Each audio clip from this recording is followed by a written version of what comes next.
निकोजन्स क्या होते हैं? जो सफोकेशन क्रिएट करते हैं। तो जो नाइट्रोजन फैमिली के मेंबर है या उनके जो कंपाउंड है, उनके एटमॉस्फेयर में हम सफोकेशन फेस करते हैं। जो टॉप मेंबर हम उसी के बेस पर फैमिली का नाम लिख रहे हैं, तो इसे हम क्या कहेंगे? Oxygen family. ऑक्सीजन फैमिली का दूसरा नाम है चैल्कोजन। चैल्कोजन का मीनिंग क्या होता है? और फॉर्मिंग। नेचर में जो कंपाउंड फॉर्म है वो ऑक्साइड है, सल्फाइड है, किसी भी एलिमेंट के लिए मेन और वही है जिनसे हम एलिमेंट्स को इजीली ऑब्टेन कर सकते हैं। नेक्स्ट है हैलोजन फैमिली। फ्लोरीन और हैलोजन फैमिली। हीलियम वाला जो ग्रुप है उसे हम क्या बोलते हैं? Noble gases.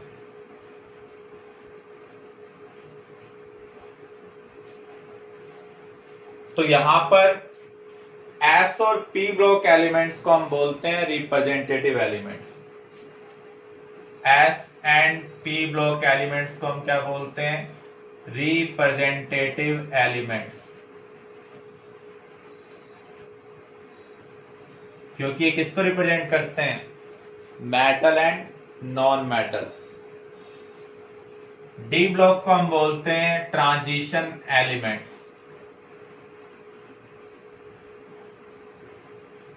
ट्रांजिशन एलिमेंट्स क्यों बोला जाता है? क्योंकि मेटल से नॉन मेटल का जो बिहेवियरल चेंज है वो किसके थ्रू हो रहा है? डी ब्लॉक एलिमेंट्स के थ्रू हो रहा है, इसलिए इनको क्या बोला जाएगा? Transition elements. एफ ब्लॉक को इनर ट्रांजिशन एलिमेंट बोला जाता है।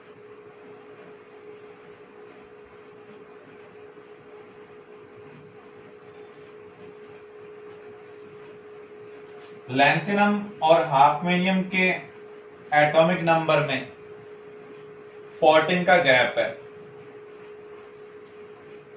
तो यहां पर ये जो गैप है इसके एलिमेंट के जो लास्ट इलेक्ट्रॉन है वो कहां पर फिल किए जा रहे हैं? एफ सब शेल में फिल किए जा रहे हैं, क्योंकि ये ट्रांजिशन के अंदर आ रहा है। किसके अंदर आ रहा है? ट्रांजिशन के अंदर आ रहा है, इसलिए इनको क्या बोला जाएगा? Inner transition element. Similar way में एक्टिनियम और इससे आगे जो एलिमेंट आ रहा है वहां पर भी 14 का गैप आ रहा है। तो इस गैप वाले जो एलिमेंट है उनके जो लास्ट इलेक्ट्रॉन है वो एफ सब शेल के अंदर फिल किए जा रहे हैं। अब आप देख सकते हैं ग्रुप थर्ड में ये एलिमेंट मिस होना स्टार्ट हुए, इसलिए इन सभी का ग्रुप कौन सा है? थर्ड है। अब यहां पर ए और बी जो रिप्रेजेंट किया हुआ है ये मेनली वाले सब ग्रुप हैं। जो एस और पी है उनके साथ सब ग्रुप ए आएगा। ग्रुप 1 1 है, ग्रुप 2 2 है, ग्रुप 13 3 है, 4 है, 5 है, 6 है, 7 है। ग्रुप 8 इनको हम क्या कहेंगे? Zero group. अब देखिए जो डी ब्लॉक एलिमेंट है वो सब ग्रुप बी का पार्ट है। ग्रुप थर्ड वाला third B, fourth B, fifth B, sixth B, seventh B. आपने मेंडली में पढ़ा था ग्रुप 8 के अंदर टोटल 9 एलिमेंट आते हैं। तो यहां पर जो ग्रुप 8, ग्रुप 9, ग्रुप 10 वाले एलिमेंट हैं ये मेनली ग्रुप 8 का पार्ट है। कॉपर वाला ग्रुप 1b है और जिंक वाला ग्रुप 2b है।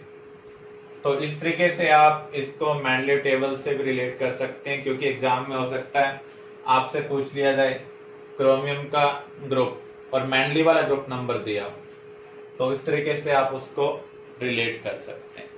क्लियर? अब इन ग्रुप का जनरल इलेक्ट्रॉन कॉन्फ़िगरेशन क्या होगा, या फिर कंप्लीट ब्लॉक का जनरल कॉन्फ़िगरेशन क्या होगा? अगर हम इस ग्रुप का देखें, आउटरमोस्ट शेल के अंदर यहाँ पर होगा 2s1, यहाँ 3s1, तो इसका जनरल कॉन्फ़िगरेशन है ns1। इसका जनरल कॉन्फ़िगरेशन क्या है? ns2। अगर हम s ब्लॉक की बात करें तो जनरल कॉन्फ़िगरेशन क्या होगा? एस सब शेल के अंदर 1 से 2 इलेक्ट्रॉन आ सकते हैं। तो ये जनरल कॉन्फ़िगरेशन है एस ब्लॉक एलिमेंट का। पी का क्या होगा? NS2 NP126। देखो यहाँ पर NP1 होगा, यहाँ NP2, यहाँ NP3, यहाँ NP4, यहाँ NP5 और यहाँ NP6। तो P ब्लॉक का जनरल कॉन्फ़िगरेशन क्या है? NS2 NP126। D ब्लॉक का जनरल कॉन्फ़िगरेशन क्या होगा? N-1 D 1 to 10, NS 0 to 2। जैसे आप क्रोमियम और कॉपर वाला केस देखें, वहां पर क्या आ रहा था? 4s1। ऐसे पैलेडियम वाले केस में S क्या है? 0। तो इस तरीके से हम जनरल कॉन्फ़िगरेशन को रिलेट कर सकते हैं। इसका ये भी हो सकता है N-1 D 1 to 10 NS 1 to 2, क्योंकि पैलेडियम वाला केस तो एक एक्सेप्शन टाइप का केस। F ब्लॉक के लिए क्या होगा? N-2 F 1 to 14, N-1 D 0 to 1, NS 2। लेकिन थोरियम के पास कोई F इलेक्ट्रॉन नहीं, तो यहां पर ये जनरल कॉन्फ़िगरेशंस हैं। मोस्ट ऑफ एलिमेंट्स इनको फॉलो कर रहे हैं।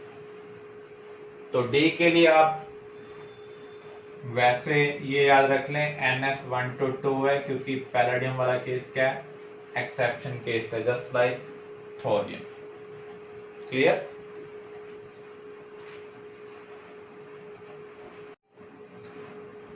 Merits of long form of periodic table. ये फंडामेंटल प्रॉपर्टीज के ऊपर बेस्ड है जो रेगुलर वे में वेरी कर रही है, क्योंकि एटॉमिक नंबर बाय 1 चेंज होता है और एटॉमिक मास अदर देन 1 या कुछ भी वेरिएशन शो कर सकता है। तो ये प्रॉपर फंडामेंटल प्रॉपर्टी है जहां पर हम रेगुलर वेरिएशन ऑब्जर्व करते हैं, उसके ऊपर बेस्ड है। किसी भी एलिमेंट की पोजीशन किससे रेलेवेंट होती है? इलेक्ट्रॉन कॉन्फ़िगरेशन से। तो यहाँ पर जितने भी एलिमेंट्स हैं ग्रुप के अंदर, उनका आउटमोस्ट शेल कॉन्फ़िगरेशन क्या है? सेम है, इसलिए उनकी जो प्रॉपर्टीज हैं वो क्या है? सिमिलर है। इस अरेंजमेंट की वजह से जो एलिमेंट्स है जिनकी प्रॉपर्टीज ज्यादा मैच नहीं कर रही थी, वो क्या हो गए? सेपरेट हो गए। पहले वो सेम ग्रुप का पार्ट थे मैंडलीव टेबल में, अब वो सेम ग्रुप का पार्ट नहीं है। Defects of long form of periodic table. Hydrogen की पोजीशन अभी भी एम्बिगुअस है, क्योंकि उसकी जो प्रॉपर्टीज हैं वो एल्कलाई मेटल से भी मैच करती हैं और हैलोजन से भी मैच करती हैं। लैंथेनोड और एक्टिनाइड्स को हम मेन बॉडी में इंक्लूड नहीं कर पाए, उनको हमने सेपरेटली प्लेस किया, ये भी हमारे लिए प्रॉब्लम है। कॉन्फ़िगरेशन ऑफ हीलियम 1s2 इसको एस ब्लॉक का पार्ट होना चाहिए, लेकिन इसको केमिकल प्रॉपर्टीज के बेस पर, क्योंकि ये केमिकल रिएक्शन में पार्टिसिपेट नहीं कर रहा है, जबकि alkaline earth metal easily chemical reaction में पार्टिसिपेट करते हैं, तो उसकी वजह से इसको डिफरेंट ग्रुप के अंदर प्लेस किया गया है। जबकि हमारी अरेंजमेंट किसकी बेस पर है? कॉन्फ़िगरेशन के बेस पर। जिन एलिमेंट का एटॉमिक नंबर ग्रेटर देन 100 है, उनके लिए नेमिंग के रिगार्डिंग डिस्प्यूट चल रहे थे जब उनको डिस्कवर किया। एक साथ कई लोगों ने क्लेम कर दिया, कई कंट्री ने क्लेम कर दिया कि हमने पहले डिस्कवर किया है। जब तक वो डिस्प्यूट सॉल्व नहीं हुए तब तक उनको आयुपैक नेमिंग दी गई। तो ग्रेटर देन 100 एटॉमिक नंबर के लिए आयुपैक नेमिंग हम कैसे असाइन कर सकते हैं? 0 to 9 तक हमने डिजिट के लिए नेम दिया, जैसे 0 के लिए क्या है? अनिल, 1 के लिए अन, 2 के लिए बाई, 3 के लिए ट्राई, 4 के लिए क्वाड, 5 के लिए पेंट, 6 के लिए हैक्स, 7 के लिए सेप्ट, 8 के लिए ऑक्ट, 9 के लिए ENN। अब देखो, मान लीजिए आपके पास 100 कोई एटॉमिक नंबर वाला दिया हो और आपसे कहा जाए इसका आयुपैक नेम क्या होगा। 1 के लिए आप क्या लिखेंगे, अन। 0 के लिए क्या लिखेंगे, नील। फिर 0 के लिए क्या लिखेंगे, नील। तो अन नील नील प्लस में आपको क्या करना है, IUN, तो इसका नेम क्या होगा, अन नील नील EM। तो यहां पर 115 के लिए क्या होगा, 1 के लिए अन, फिर 1 के लिए अन, 5 के लिए पेंट, और प्लस में आपको क्या करना है, EM। तो इस तरीके से आप तमिल नेम लिख सकते हैं, अन अन Pentium. Clear.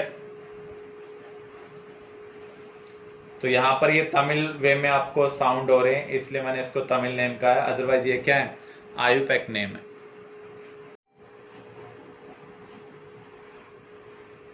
First question, X, Y and Z are the elements of Doberener triads. If the atomic mass of element X is 32, Z का क्या दिया हुआ 128, हमें Y का मास निकालना है। डोबरेनर के अकॉर्डिंग किसी भी ट्राइड के अंदर जो बीच वाला एलिमेंट होता है उसका एटॉमिक मास फर्स्ट और थर्ड का क्या होगा, मीन होगा। तो हमें फर्स्ट और थर्ड का मीन निकालना है, वो कितना आ रहा है 80, इसलिए हमारा आंसर क्या होगा, B. Newland law of octaves is applied to all the elements having atomic mass less than, ये कैल्शियम तक एप्लीकेबल था, और कैल्शियम का एटॉमिक मास कितना होता है 40। Discovery of dash is responsible for failure of law of Octave, जब noble gas की डिस्कवरी हो गई तो फर्स्ट और 8th एलिमेंट की प्रॉपर्टीज सेम नहीं रही, तो वो मेन रीजन था रिजेक्शन के लिए। Properties of element E are similar to that of element T if element T is present on ascending side of Lothar Meyer graph, where will you find element T। हमने Lothar Meyer में study किया था, similar properties वाले element curve में similar position पर present होंगे। अगर ये असेंडिंग पोजीशन पर है तो ये भी कहां पर होना चाहिए, असेंडिंग पोजीशन पर ही होना चाहिए। How many elements were non when Mandalay prepared his periodic table, 63 elements. The वैलेंशियल electron configuration of an element is, हमें ये आइडेंटिफाई करना है ये एलिमेंट किससे बिलोंग कर रहा है। तो जब भी हम किसी भी शेल के अंदर इलेक्ट्रॉन की फिलिंग करते हैं, सबसे पहले हम S को फिल करते हैं, उसके बाद F को, फिर D को, और उसके बाद P की टर्न आती है। F हमेशा N-2 फिल किया जाता है, मींस एंटी पेनल्टीमेट शेल में फिल किया जाता है, और D हमेशा N-1। अगर हम 7th पीरियड में फिलिंग कर रहे हैं तो 6D आएगा, तो उसे हम क्या बोलते हैं, पेनल्टीमेट शेल। तो D कहां पर प्रेजेंट होगा, पेनल्टीमेट शेल के अंदर। तो यहां पर 7S कंप्लीटली फिल्ड है, फिर किसकी टर्न आएगी, F की। F भी आप देख सकते हैं कंप्लीटली फिल्ड है। अगर ये F ब्लॉक एलिमेंट होता तो D के अंदर या तो 0 इलेक्ट्रॉन होने चाहिए था या फिर 1, लेकिन यहाँ पर D में उससे ज्यादा है। इसका मीनिंग ये D ब्लॉक का एलिमेंट हो सकता है। तो यहाँ पर D पार्शली फिल्ड है, 6D5 आपको दिया हुआ है, तो लास्ट इलेक्ट्रॉन कहां पर आ रहा है, D के अंदर आ रहा है, इसलिए D ब्लॉक एलिमेंट होगा। अब D ब्लॉक के अंदर कई ट्रांजिशन सीरीज हैं, 3D, 4D, 5D, 6D। किस D को हमने फिल किया हुआ है, 6D को फिल किया हुआ है, इसलिए कौन सा है, 6D ट्रांजिशन सीरीज है। Which of the following groups have chemical properties that are most similar? यहां पर आप देख सकते हैं ये जो एलिमेंट्स हैं एक ग्रुप के मेंबर नहीं है। ऑक्सीजन सल्फर तो एक ग्रुप के मेंबर है, लेकिन जो नाइट्रोजन है वो डिफरेंट ग्रुप का मेंबर। यहाँ पर भी हम देखें तो ये डिफरेंट ग्रुप के एलिमेंट्स हैं, यहाँ पर भी अगर हम देखें ये डिफरेंट ग्रुप के एलिमेंट्स हैं, लेकिन सोडियम, पोटाशियम, रुबिडियम ये सब सेम ग्रुप के मेंबर हैं, और एक ग्रुप के मेंबर की प्रॉपर्टीज क्या होती हैं, मोस्ट सिमिलर होती हैं। In which orbital does the differentiating electron enters in case of inner transition element. तो यहाँ पर हम इनर ट्रांजिशन को कैसे आइडेंटिफाई करेंगे, जब हम F सब शेल को फिल करेंगे तो n-2F में जब आप इलेक्ट्रॉन फिल करेंगे तो उस केस में वो एलिमेंट किससे बिलोंग करेगा, इनर ट्रांजिशन